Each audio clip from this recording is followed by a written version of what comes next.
friends, welcome back to my channel, or welcome if you are new. My name is Rachel, and in today's video, I'm going to be talking about all of the books that I read in May. I'm gonna tell you guys right up top, May was probably my worst reading month in quite a while. I was very, very busy. We had a lot going on. Every single weekend we were doing stuff. I traveled this month, but also, I don't know if I was slumpy or what it was, but I just kind of felt off in the month of May. I don't know if that makes sense, but I only read 10 books, and I say only, obviously that is amazing, but it's not like my personal best, so there's that. But I did read some really amazing books in May. I have a few 5 stars here. I also have a couple duds that I am excited to talk about. But yeah, overall May was just like an interesting, kind of okay average month for me. I also kind of stuck to my TBR, but also didn't really, so it was an interesting time. I'm very excited. This will probably be my shortest wrap up ever.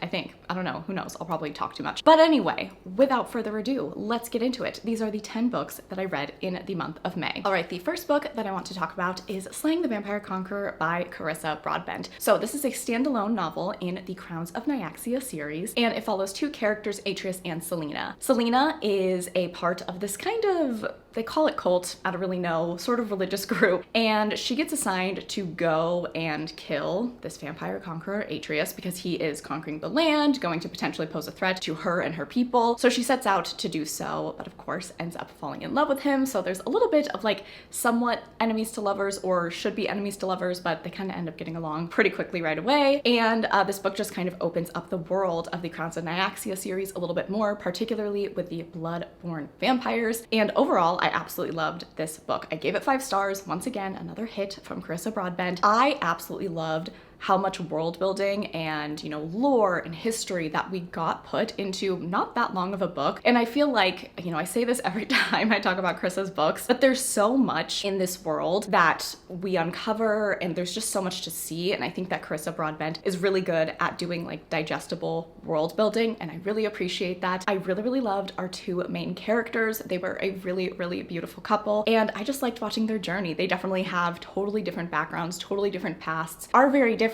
but then ended up kind of being there for each other and providing some type of companionship and comfort to one another that I thought was really beautiful. And I just absolutely loved this. If you are reading the Crowns of Nyaxia series kind of in its entirety, I would read this book 4th after The Ashes and the Starcursed King. And I do know that these characters are supposed to come up later on in the series, so I'm very excited for that. But yeah, this is very solid 5-star fantasy romance. All right, the next book that I read in the month of May is As Good as Dead by Holly Jackson. So this is the 3rd and final book in the A Good Girl's Guide to Murder trilogy, which is like a YA thriller mystery series. And the series starts out with our main character, Pip. She goes to a high school where a girl went missing and is presumed dead. Everyone assumes that her boyfriend was the one who did it, but Pip thinks that there might be more to the story, so she uses a school project in order to kind of investigate this disappearance, and she just uncovers a lot about this story, but then also a lot about the town that she's in, and that's kind of how the trilogy goes on. We just learn more and more information and kind of some mysterious things that have been going on in this town. The 3rd and final book takes a major departure, obviously, from that first part of the plot in book 1 and goes in some pretty crazy directions. This is a book that I feel like is pretty polarizing because this book is ridiculous. Like, I agree that this book is so wild, so outlandish, and just like, it takes a turn.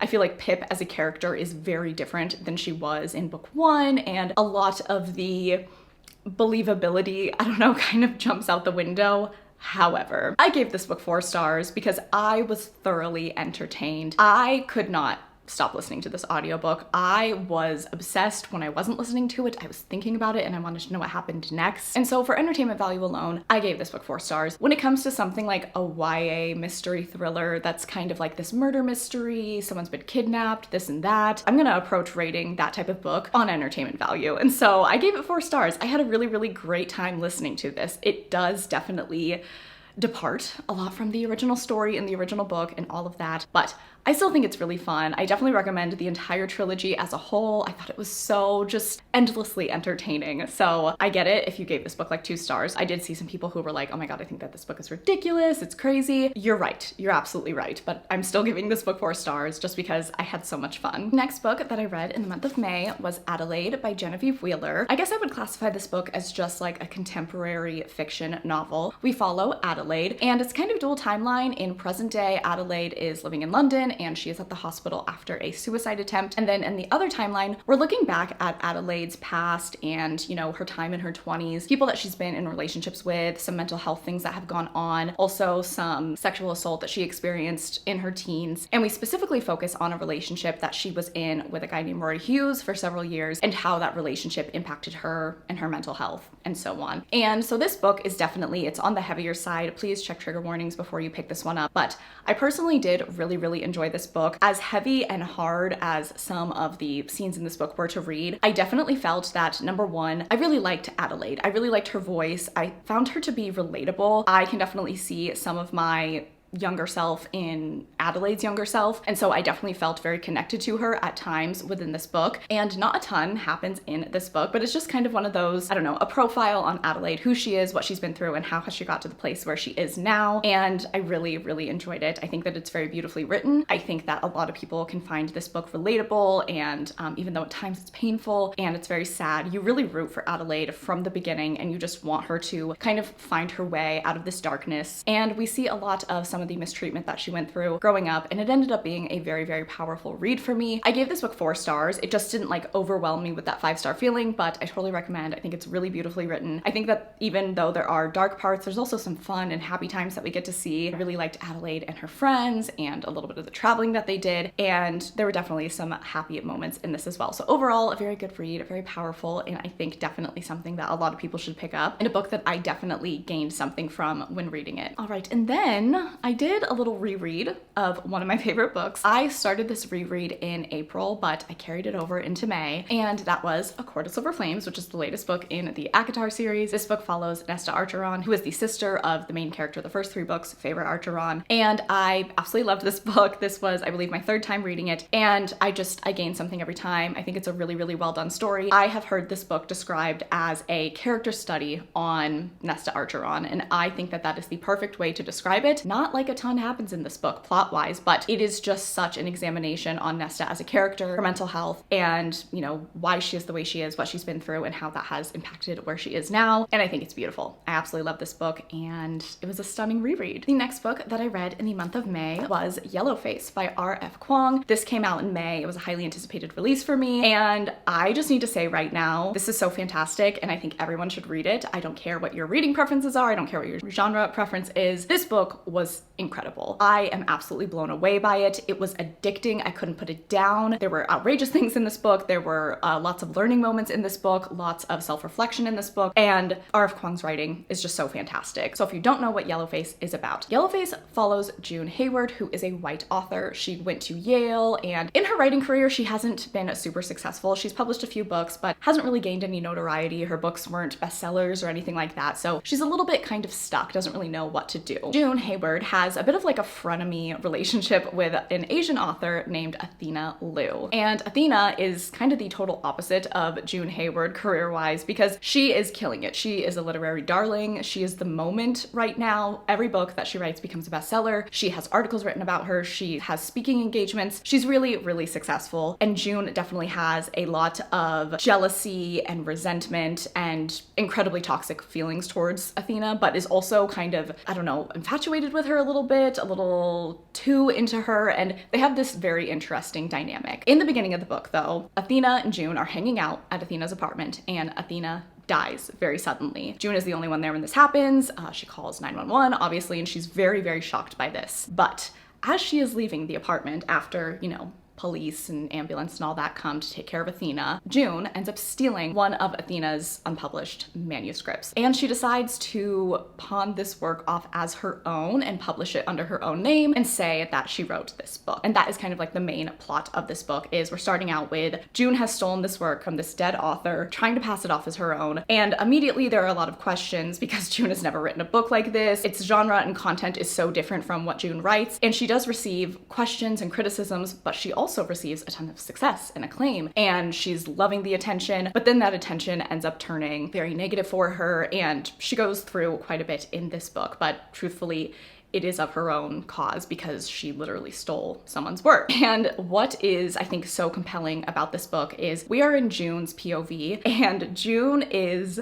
just a terrible person. Truly, you spend this entire book in the head of somebody who is racist, of somebody who does not recognize the privilege that they have, of someone who doesn't, like, is just so socially unaware of how terrible she comes off, but she thinks that she's this great person, that she's an ally, this and that. You just want to keep turning each page because you're just like, I can't believe she said that. I can't believe she thought that. I can't believe that she thinks that this is okay. I can't believe that she thinks that this doesn't come off poorly. And it was very frustrating, but also just, you know, very compelling. As I said, just super, super compelling writing. And another thing that I really, really liked about this book is we get such a glimpse into the publishing industry. And as somebody in like a bookish space, I absolutely loved that. I feel like R.F. Kuang gave us a lot of like, you know, the dirty deeds of a lot of publishing things. And also she talked about how the publishing industry is inherently racist and sexist. And we get into that and we see how that doesn't impact June, how it does impact others, how June is very, you know, victimizes herself in a lot of these situations. It's wild. And there's also a lot of talk about, you know, online bookish spaces and performative activism and cancel culture and all of these things, really fascinating subjects, really just like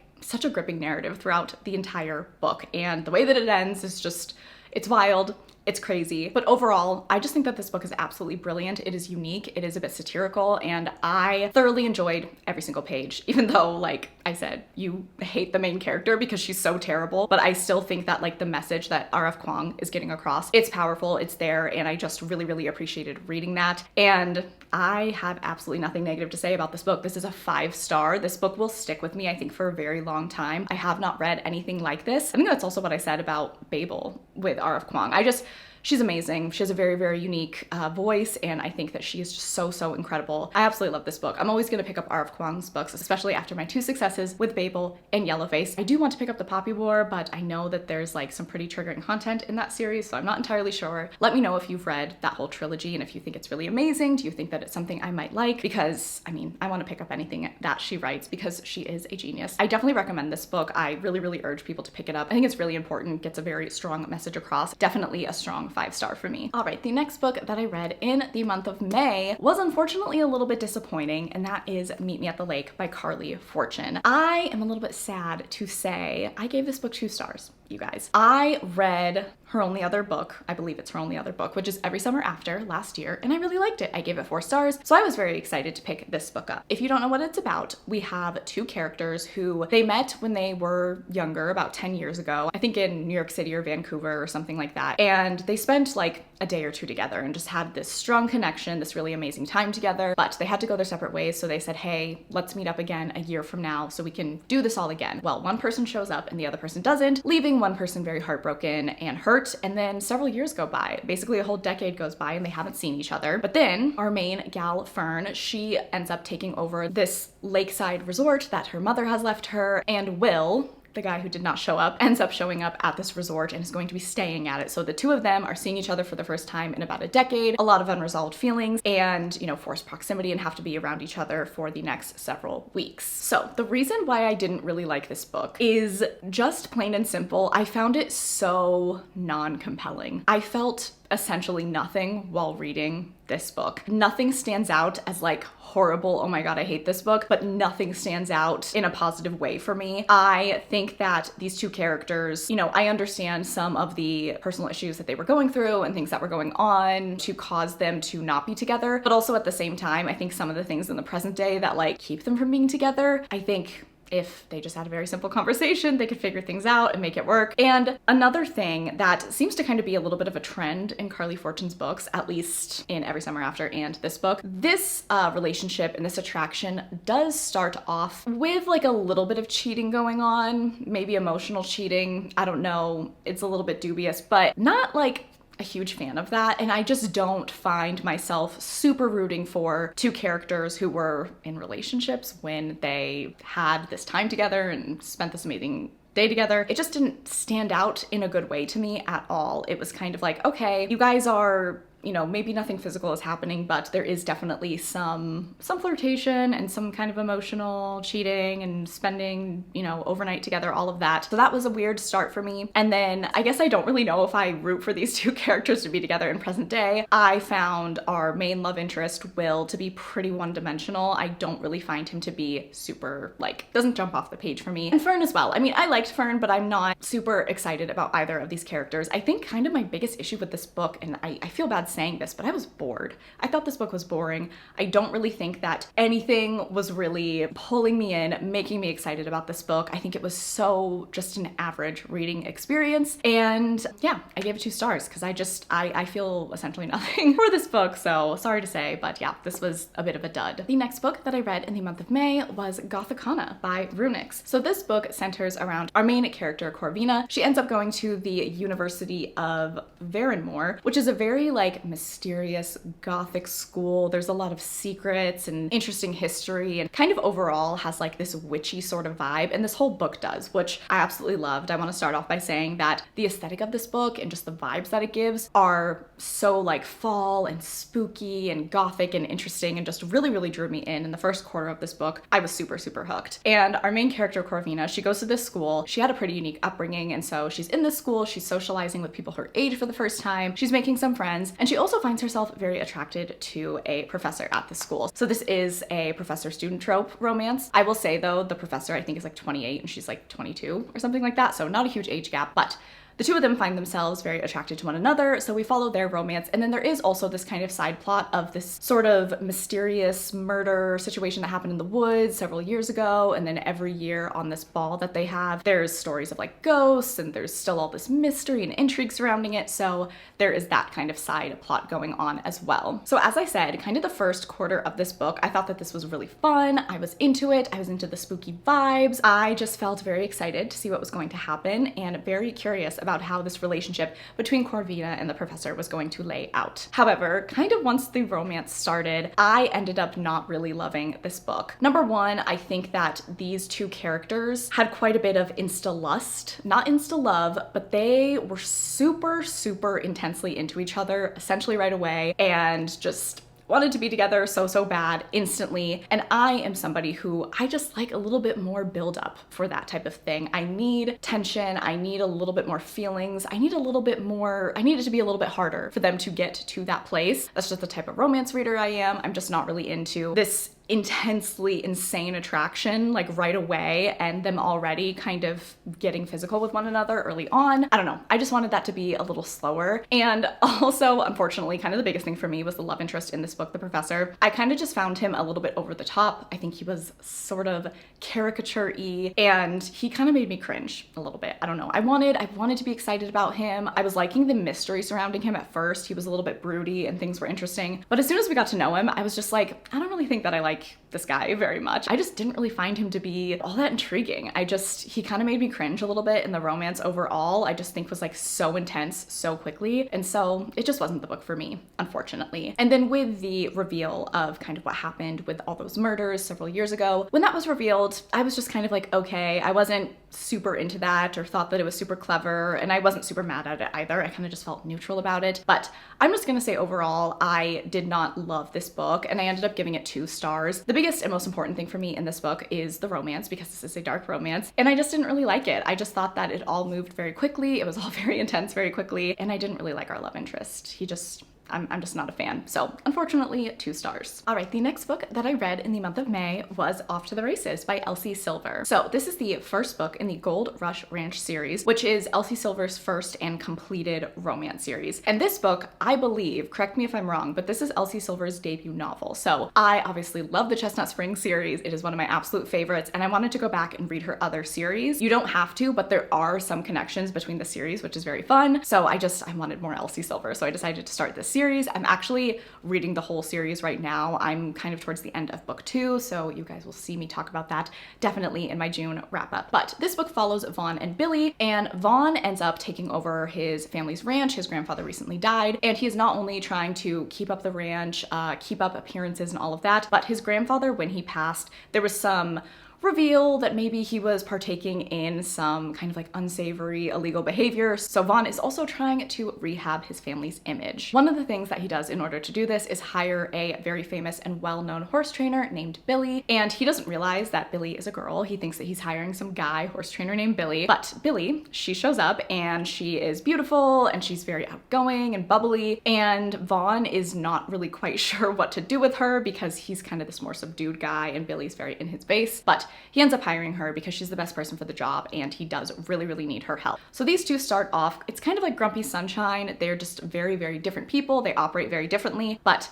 Billy kind of ends up opening up Vaughn a little bit, you know, making that hard facade crack a little bit. And Vaughn is very, very supportive of Billy and ends up just really, really being there for her when she needs it. And the two of them just have a super cute romance. I will say though, I gave this book 3 stars, so this is my lowest rated Elsie Silver. Truthfully though, I enjoyed this book. I liked it. I had a good time, but I have just read more recent books by Elsie Silver. And so I just think that I've seen her write better books, and this just did not stand out to me as being at the same level as like Heartless or Powerless. This wasn't bad in any way, but it's her debut, and she of course has improved as time has gone on and she's written more. And I think that this was like just a very solid romance, but it wasn't over the top amazing for me. I almost wonder if I read this book before I read the Chestnut Springs series, if I would like it a little bit more, because nothing stands out terribly to me. Really, my only like negative things are Vaughn. I think he's a little bit one-dimensional. I think that she writes particularly male love interest, male romance heroes in her newer books very well. I think that they have a lot of personality, they have dimensions, and I really appreciate that in her newer books. Vaughn was a little like flat for me. He wasn't bad, but he was just like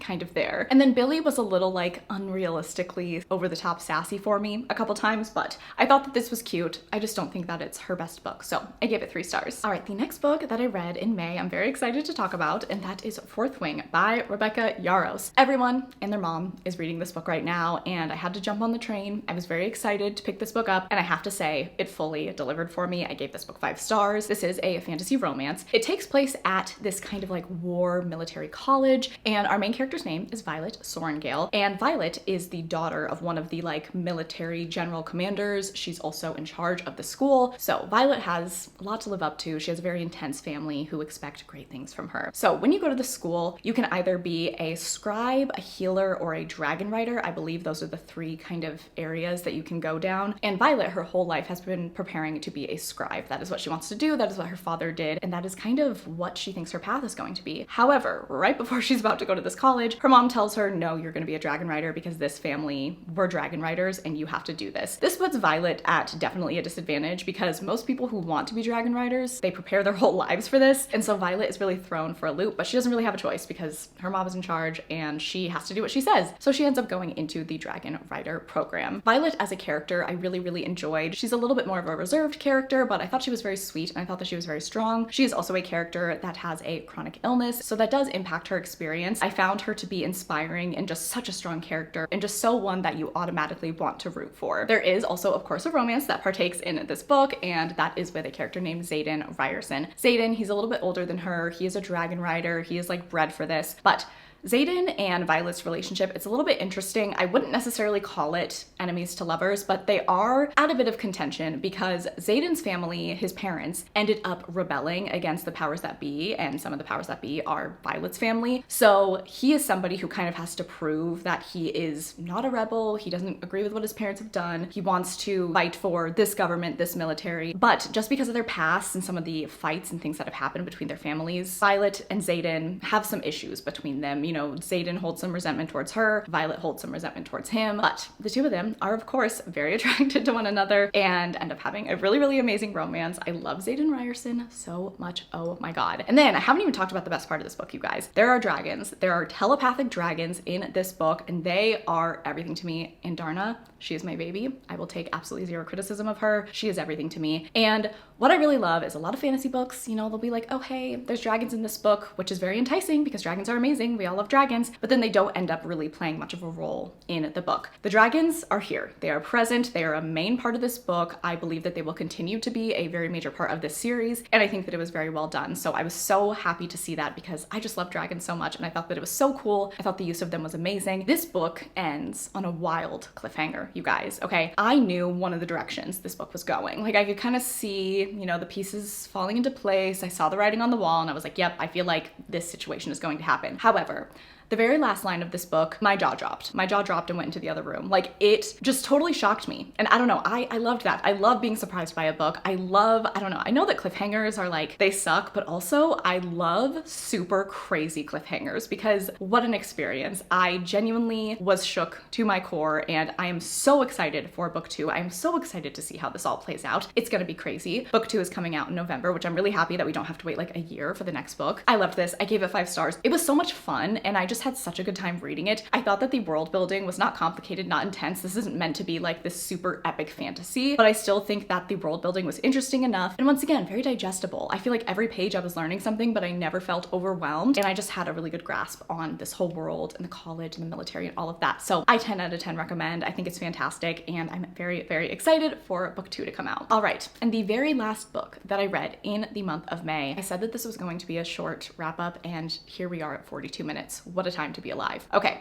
Very last book that I'm going to talk your ear off about is The Assassin's Blade by Sarah J Maas, the, in my opinion, first book in the Throne of Glass series. I am doing a reread of the entire series. I'm having a great time. This is my favorite fantasy series, and this is my 3rd time reading this book. Loved it. 10 out of 10 recommend. I gave it 5 stars. Originally, I was kind of thinking, oh, maybe I'm gonna give this book 4 stars. I don't know, I'm not quite feeling the 5-star vibes. But then I got to the last 2 novellas in this book, and I was like, nope, this is a 5-star, absolutely. I was thoroughly enjoying myself in the first 3 novellas. I was having a great time, but I don't know. I was like, maybe this is a 4-star, maybe this is a 4.5 star. I don't know what I was thinking, because particularly the last 2 novellas really just made me once again give this book a 5-star rating. I love The Assassin's Blade. I love getting this information on the main character of the Throne of Glass series, Celaena Sardothien. I like getting her backstory in the beginning. I love seeing where she has come from, and holy foreshadowing. There's a lot of it in this book. It is so fantastic, so much fun. And this is my 3rd time reading it, and I noticed new things on this reread, which is so much fun. That's why, like, I've said this before, I'll say it again. I think Sarah J Maas's books hit even better on a reread because you just notice all of the foreshadowing and planning that she does even more, and it was really fantastic. I did end up tabbing, I don't know if you can see that, but I tabbed this book quite a bit. I have a very fun annotation system that really enjoying taking my time with this series, really getting into the nitty-gritty. And I just want to say, particularly the last novella, The Assassin and the Empire, if you know, you know, which I know this is kind of a crazy thing to say, a little bit masochistic, but it is my favorite novella in this book because the writing is fantastic. I feel so much sadness and dread and anxiety every time I read this book. I know exactly what's going to happen, but the way that she is able to convey Celaena's feelings, what is going on, where things are going, it hits you hard, and it made me very emotional. It made me feel sick, honestly, and like 10 out of 10. That's amazing. So particularly, I think that the last novella, it's so strong, and it just really hit me. And I always think like, oh, it's not gonna hit me again. This is my 3rd time.